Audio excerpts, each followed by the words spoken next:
dar vieną istoriją. Čia jau visiškai neberelated. Savaitgalį buvau pirtelį ir buvo su pirtininkė.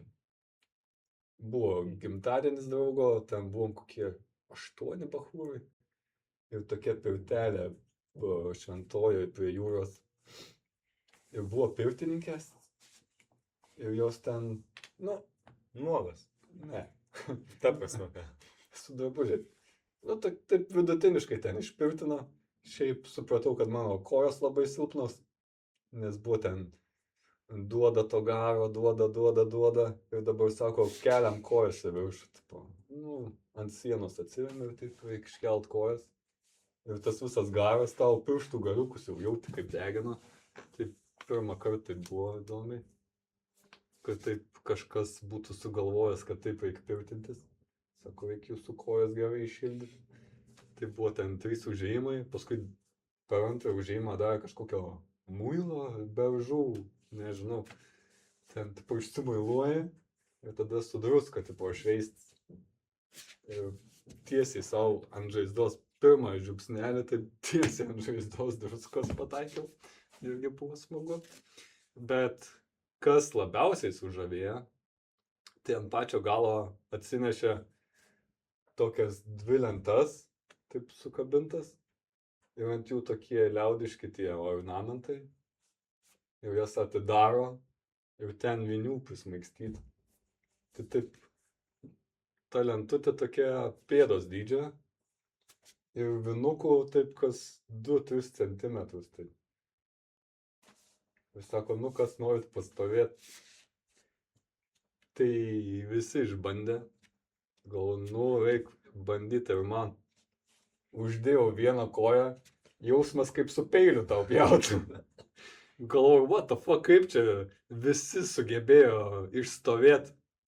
Kiti ten po pastovėjimo tokie sako, čia panašu į ledo vonės. Visai nepanašu.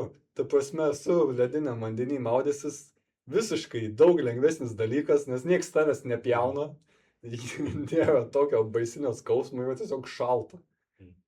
Esu per Masters of Calm ėjęs ten ant žaryjų. Irgi net nepalyginamas dalykas. Ant tų žaryjų atrodo, ten gali vaikščioti ir vaikščioti, nieko tu nejauti. Kol ten... O tai kas jau kažkokia ekstremali buvo pirtis? Pirtis tai kaip ir įprasta, tik po visko dar atneši, jeigu nori pabandyti. Ir paskui vienas bičas, nežinau, belė kiek ten laiko prastovėjo. Ir ant galiako sako, tai va, faina, kad pabandėt, aš pati tai nebandau šito, man nepatinka. Jie sako, ką, aš net nebūčiau tada stojasis, nes čia visi, žinai, bandė įrodyti, kad čia kietesnis. Aš vieną koją uždėjau, man užteko. Ten vinukai, tu belė kokio aštrumo visi. Lapas, tai po pirties matau išeini. Taip.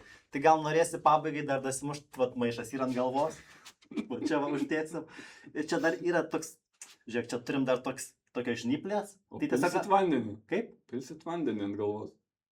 Tai jau viskas. Waterboardingas vadinasi. Kas? Vandenį ant galvos? Čia kankinimas. Ne, tiesiog uždėsim ir tu galėsi, jeigu bus per mažai. Aš treniravausi namie, galvojau, kiek sekundžių jau galiu išbūti. Tiesiog. Jo. Tai gali susilaikyti kvapą, jeigu tau bus per daug oro dar. Ne.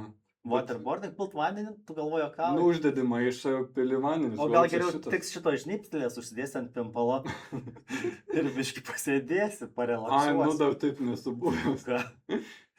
Visai chill skamba. Ir dar turim, jeigu norit, yra dygliuotas pagalys, o jau kur įsikaišat, jau pačia reikalas.